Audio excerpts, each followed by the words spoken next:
السلام عليكم. احب اقول لكل اخواتنا وحبايبنا في الجيري بنحبكم. طبعا انا شفت زيكم المناظر الوحشة اللي حاصلة نتيجة ان انتوا عارفين ان في مصر نسبة الامية فوق 60%.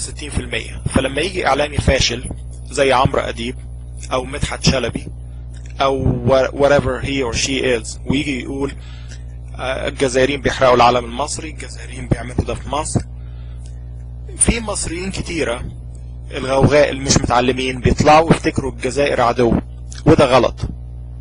الجزائر اخواتنا. كل اللي عملوا الاعمال التافهة دي اقل من 1 في المليون، شوية اطفال صغيرة او ناس مش متعلمة اتأثروا بالميديا. فانا بطالب بمحاكمة كل حد حرض ضد الجزائر. وانا من هنا من مكاني ده بقول ان احنا بنحبكم، ويا رب تكسبوا مصر ان شاء الله، وهتكسبوا.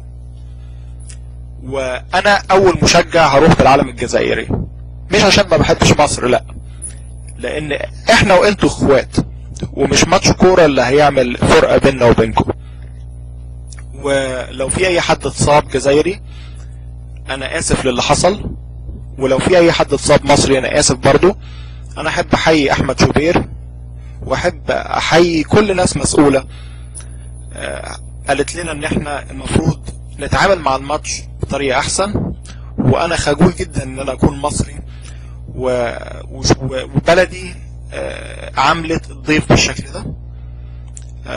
بحبكم وانتوا الاحسن، ودايما احنا وانتوا اخوات، وماتش يروح بس برضو احنا وانتوا اخوات. حبيت بس اقول الرسالة دي. باي.